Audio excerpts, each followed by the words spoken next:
Hello friends, Bhagwati PG college के online classes में आपका स्वागत है। आज हम पीएससी सेकेंड ईयर के अंतर्गत जो अपना सिस्टम चल रहा है वो है blood circulatory system of test areas. यानी कि आज हम तारा मछली है, इस तारा मछली के अंतर्गत रक्त परिसंचरण तंत्र होता है, उस रक्त परिसंचरण तंत्र के बारे में क्या करेंगे, अध्ययन करेंगे। तो इकाइनोडर्मेटा जो फाइलम है, उस फाइलम के अंतर्गत जो स्टार फिश है, उस स्टार फिश के अंतर्गत एक ब्लड सर्कुलेटरी जो सिस्टम होता है वो विशेष प्रकार का पाया जाता है, और विशिष्ट प्रकार का होने के साथ साथ इसे हीमल सिस्टम के नाम से जाना जाता है। हीमल सिस्टम, इस हीमल सिस्टम का मतलब है रक्त में तंत्र। क्या है? रक्त में तंत्र। अब इसको रक्त में तंत्र क्यों कहा गया है, या इसके अंतर्गत क्या होता है, स्टार इसके अंतर्गत जो हीमल सिस्टम है वो पाया जाता है। यह जो सिस्टम होता है, विभिन्न प्रकार की जो सेल होती है और उन सेल को अमीबियोटिक सेल के नाम से जाना जाता है, जिन्हें सिलेमोसाइट कहते हैं। जिन्हें सिलेमोसाइट कहते हैं। जिन्हें क्या कहते हैं? सिलोमोसाइट कहते हैं। और इनके द्वारा निर्मित विभिन्न प्रकार के क्या होते हैं, इसमें साइनस होते हैं। उन साइनस को कोटर के नाम से जाना जाता है। तो हीमल सिस्टम क्या है? स्टार फिश के अंतर्गत विभिन्न प्रकार की क्या पाई जाती है, सेल्स, जिसे अमीबियोटिक सेल्स कहते हैं। और इन सेल्स के द्वारा जो तंत्र या जिन्हें ये सेल होगी, इन सेल्स को सिलेमोसाइट सेल्स कहते हैं। विभिन्न प्रकार की अमीबियोटिक सेल्स पाई जाती है, इन्हें सिलेमोसाइट्स कहते हैं। और ये जो सिलेमोसाइट होते हैं, ये क्या करते हैं, विभिन्न प्रकार के जो साइनस है वो साइनस या कोटर बनाते हैं। कहने का मतलब क्या हुआ, जो स्टार फिश है, उस स्टार फिश के अंतर्गत जो सिलोम होती है, वो सिलोम क्या होती है, एक बहुत ही महीन एवं कैसी होती है, पतली होती है। या तो महीन होगी या कैसी होती है, वो पतली होती है, बारीक होती है। अब इस सिलोम के अंतर्गत क्या है, इनका जो ब्लड होता है वो ब्लड कार्पल्स, यानी कि जो कणिकाएं होती है, उन कणिकाओं के अंतर्गत हीमोग्लोबिन है वो नहीं पाया जाता है। इनका जो ब्लड होता है वो जो सिलोम यानी कि जो देह गुहा होता है, उस देह गुहा के द्रव्य, सिलोमिक फ्लूइड से बोलते हैं, उस देह गुहा के द्रव्य में ही क्या होता है, मिश्रित होता है। इसलिए इसको हीमोसिल या हीमल सिस्टम के नाम से इसको जाना जाता है। तो इनका जो ब्लड होता है वो कणिकाओं में ना होकर प्लाज्मा में सीधा ही पाया जाता है, हीमोग्लोबिन। तो इस कारण से इसको हीमल सिस्टम के नाम से जाना जाता है। अब ध्यान आपको ये देना है कि जो स्टार फिश होता है, उस स्टार फिश के अंतर्गत हम सर्कुलेटरी सिस्टम को टू जो तंत्र होंगे, उन दो तंत्रों के द्वारा पढ़ते हैं। एक तंत्र का नाम तो होता है इसके अंतर्गत हीमल सिस्टम, हीमल, और दूसरा जो होता है इसके अंतर्गत वो होता है पेरीहीमल। पेरीहीमल, ये दो प्रकार के आपको जिससे डायग्राम करके रखा है, इस डायग्राम के अंतर्गत आप देखेंगे, एक तो मैंने पीले कलर से इसको ड्रॉ कर रखा है और एक मैंने इसको व्हाइट कलर से ड्रॉ कर रखा है। तो मैं आपको बता देता हूं कि इसके अंतर्गत जो पीले कलर से है वो तो हीमल सिस्टम है, और जो व्हाइट कलर से है वो पेरीहीमल सिस्टम है। सबसे पहले जो हीमल सिस्टम है अपने पीले कलर का, इसको चारों तरफ से आश्रित या इसके पास में पाया जाने वाला जो तंत्र होता है वो होता है पेरीहीमल सिस्टम। और ध्यान दें, स्टार्च इसके अंतर्गत हीमल सिस्टम एंड पेरीहीमल सिस्टम दोनों मिलकर एक तो भोजन का ट्रांसफर और भोजन के ट्रांसफर के साथ साथ उसी के साथ रक्त का परिसंचरण भी ये सिलोमिक फ्लूइड के माध्यम से करते हैं। अब सबसे पहले हम इसमें लेते हैं हीमल सिस्टम।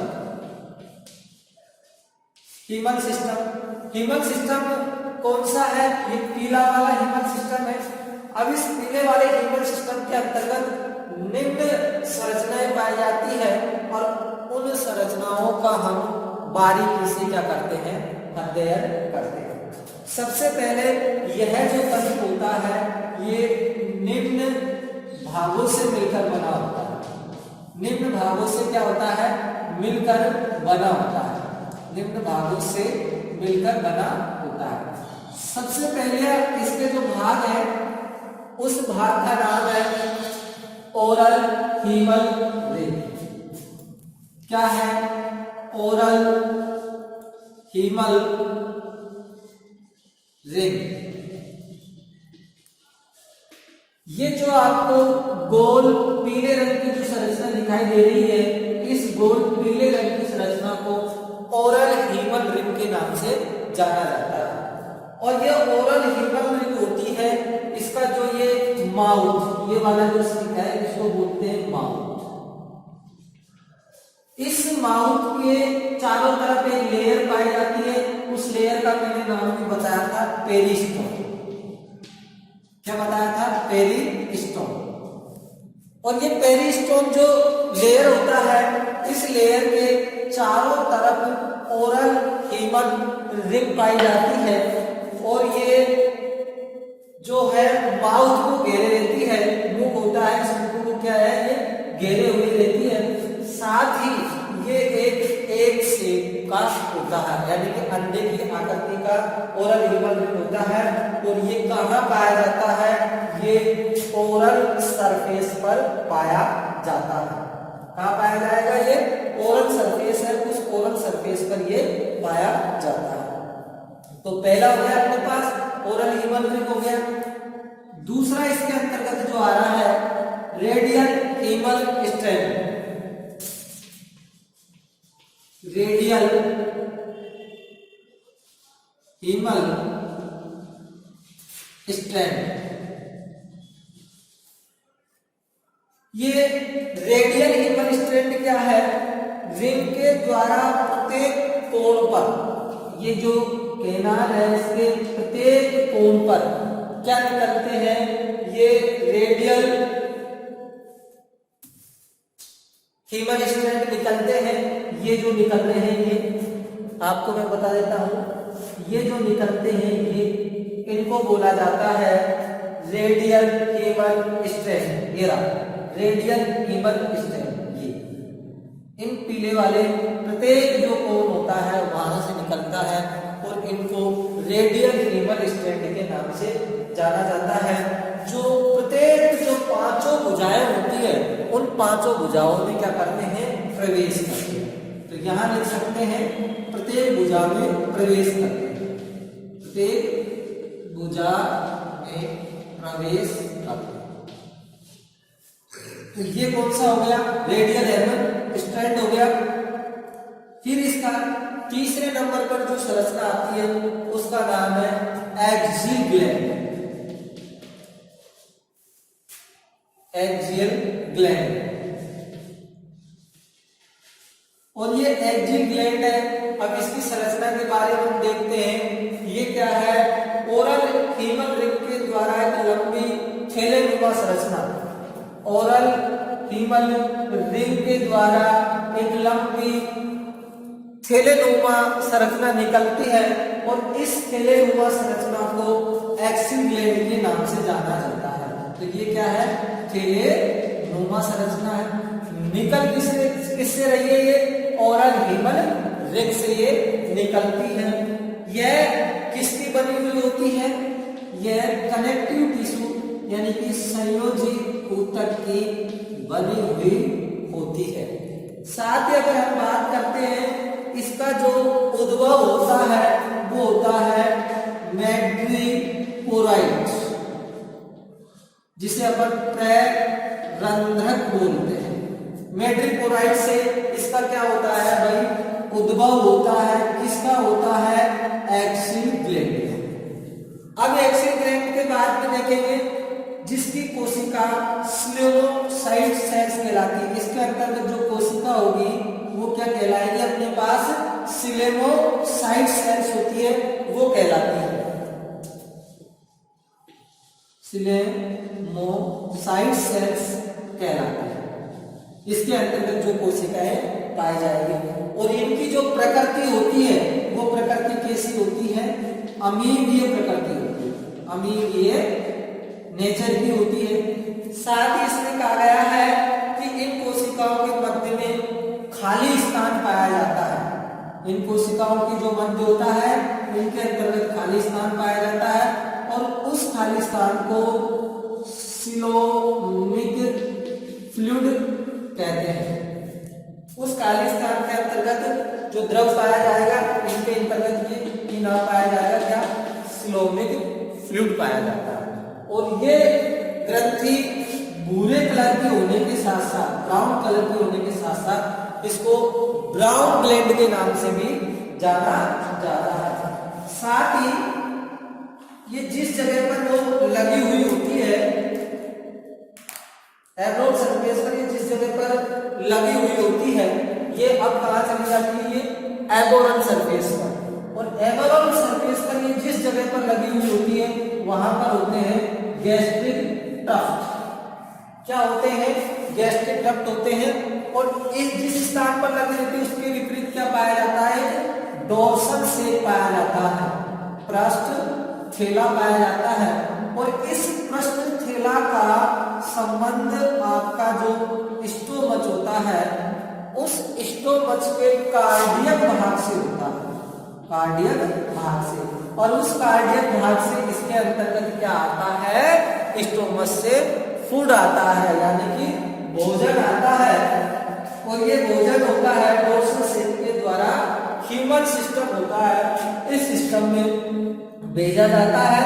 और इस ह्यूमन सिस्टम से के द्वारा इसको ओरल सरफेस, और ये कौन सी एबोरल सरफेस है, उस पर क्या कर दिया जाता है? इसको आगे पहुंचा दिया जाता है या वितरित कर दिया जाता है। अब अपन एक्सिल ग्लैंड हो गई। एक्सिल ग्लैंड के बाद में इसके अंतर्गत जो आती है वो आती है एबोरल हीमल रिंग। फोर्थ पे क्या आती है? Aboral haemal ring. क्या आ गई? Aboral haemal ring. अब ये जो संरचना है इसको एबोरल हीमल रिंग के नाम से जानते हैं। देखो ये जो संरचना है ये इसको कहा जाता है एबोरल हीमल रिंग। क्या कहा जाता है इसको?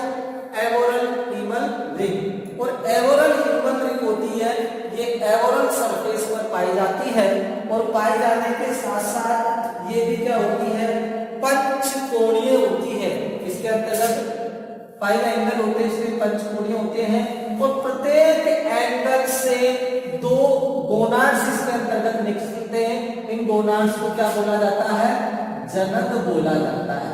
जिसके अंतर्गत क्या होते हैं? इनके जो जनन कोशिकाएं होती है या जो जनन सेल्स होती है उनका क्या होता है? निर्माण होता है।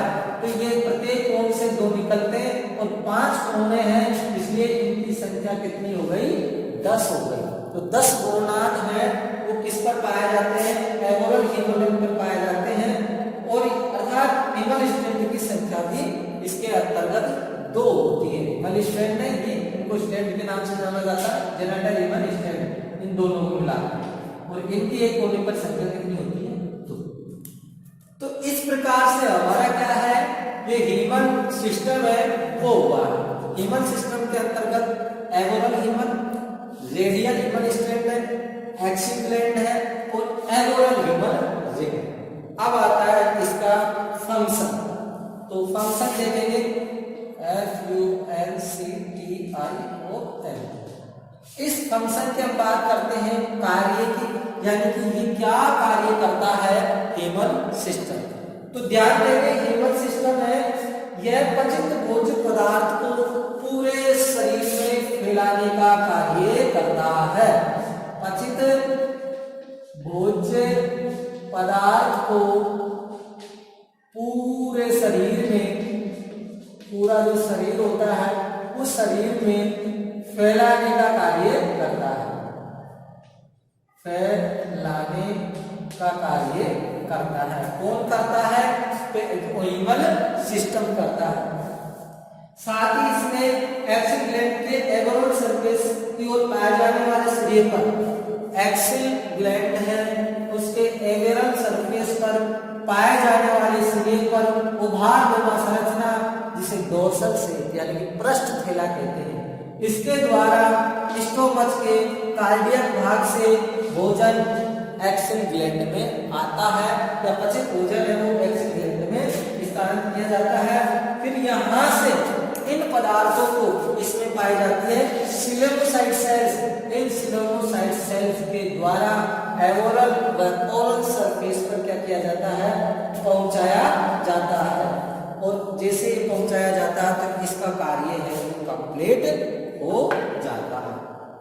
अब हम आगे बढ़ते हैं, ध्यान देंगे आगे क्या ध्यान देंगे, अब आगे ध्यान देंगे आप पेरीहीमल सिस्टम। पेरीहीमल सिस्टम की हम जैसे ही बात करते हैं तो पेरीहीमल जो सिस्टम है वो हीमल सिस्टम के चारों तरफ पाया जाता है। सराउंडिंग ये वाला जो भाग होता है ये पेरीहीमल सिस्टम के नाम से जाना जाता है, यानी कि ये और ये इसके दो मध्य को अगर छोड़ दिया जाए ये तो हीमल हो गया और ये वाला ये मिलकर पेरीहीमल साइनस के नाम से जाना जाता है, यानी कि इसके चारों सराउंडिंग के नाम से इसको जाना जाता है। अब पेरीहीमल सिस्टम है, अब पेरीहीमल जो सिस्टम है इस सिस्टम के भी क्या होते हैं? निम्न भाग होते हैं। निम्न भाग की हम जैसे बात करते हैं तो फर्स्ट इसके अंतर्गत वही आ जाएगी, कौन सी? ओरल पेरीहीमल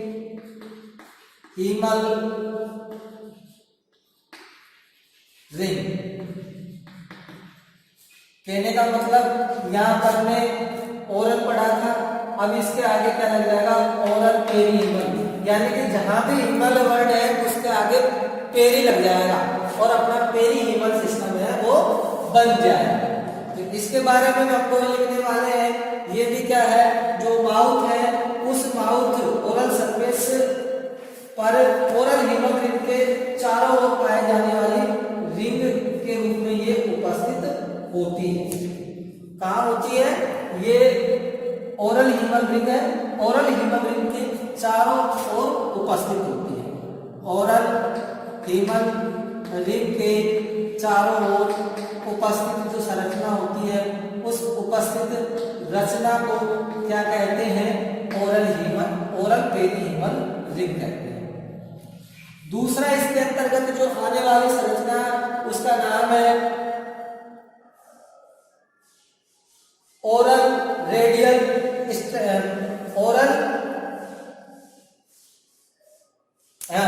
पेरीहीमल स्टेट के नाम से आएगा। किसके आएगा वो? रेडियल पेरीहीमल स्टैंड, रेडियल पेरीहीमल स्टैंड या साइनस, ये इसके चारों ओर पाए जाते हैं, इनको रेडियल पेरीहीमल स्टैंड के नाम से जाना जाता है। फिर इसके हम बाद में आता है इसमें एक्सिस ग्लैंड, एक्सियल ग्लैंड है या साइनस है, फिर एक्सिस साइनस के रूप में हो जाएगा ये साइनस। इसके चारों तरफ पाया जाता है ना, तो साइनस के रूप में ये होता है। और इसका भी क्या है, एक्सियल ग्लैंड के चारों ओर बड़े आकार का जो साइनस होता है उसको एक्सियल साइनस के नाम से जाना जाता है। यानी कि ये एक्सियल ग्लैंड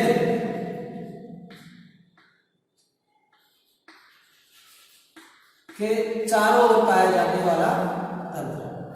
उसके बाद में इसमें आता है 4th नंबर पर जो आएगा वो आएगा एबोरल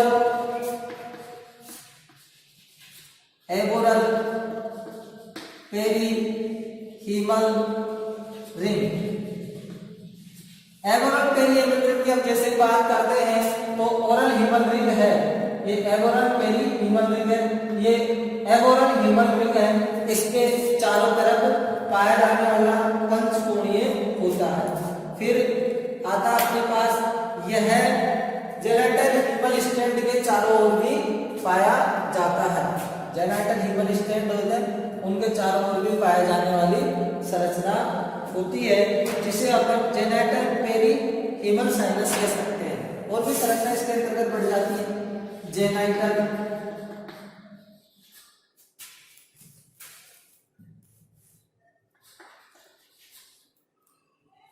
जेनिटल पेरीहीमल साइनस,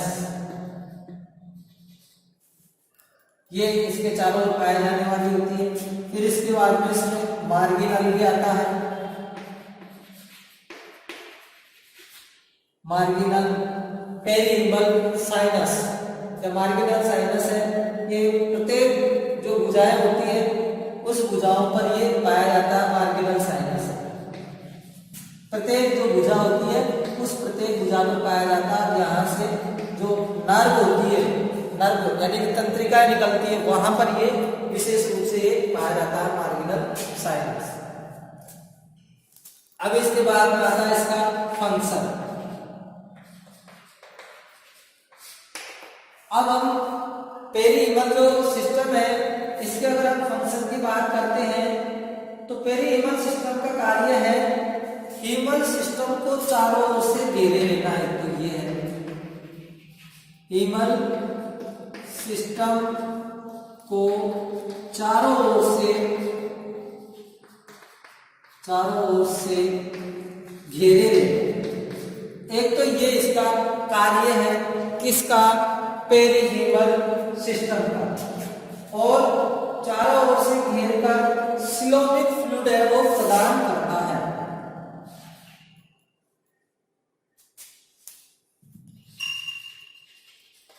सिलोमिक जो फ्लूइड होता है उसको प्रदान करने का कार्य करता है। कौन, पेरीहीमल साइनस होता है। और इसमें जो क्योंकि स्टार जो फिश होता है, स्टार फिश में विभेदित रक्त नहीं पाया जाता है। स्टार फिश के अंतर्गत, स्टार फिश में विभेदित रक्त यानी कि रक्त अलग से नहीं होता है। इसका जो सिलोमिक फ्लूइड होता है उस सिलोमिक फ्लूइड में ही ब्लड है वो घुला रहता है। और यहाँ से ही क्या होता है, संचरण का जो कार्य है वो इसी के द्वारा होता है। तो दोस्तों पेरीहीमल सिस्टम और हीमल सिस्टम है, ये पेरीहीमल तो इसको चारों तरफ घेरने वाला है केवल। इसमें मेन तो क्या होता है, हीमल सिस्टम ही होता है। और इसमें जो सिस्टम होता है वो एक कैसे प्रकार का होता है, वो ओपन टाइप का होता है, यानी कि खुले प्रकार का। इसके अंतर्गत रक्त परिसंचन तंत्र पाया जाता है, साइनस और कोटरों के अंतर्गत पाया जाएगा। और इसमें जो पाया जाने का मेन कार्य क्या है, सिलोमिक फ्लूइड होता है, देह हुई द्रव्य होता है। उस देह हुई द्रव्य के अंतर्गत ही ब्लड का क्या होता है, सर्कुलेशन होता है। साथ ही इसमें इस फ्लूइड के साथ भोज्य पदार्थ भी शरीर के जो विभिन्न भाग है वहां तक इसमें पहुंचाए जाते हैं। हीमल सिस्टम इसके मेन सिस्टम होता है, उसको चारों ओर से जो घेरने वाला होता है वो पेरीहीमल सिस्टम होता है। हीमल सिस्टम और पेरीहीमल सिस्टम के एक ही भाग है, केवल इसमें कुछ साइनसों का अंतर होता है। कोई एक दो ब्रेकियल साइनस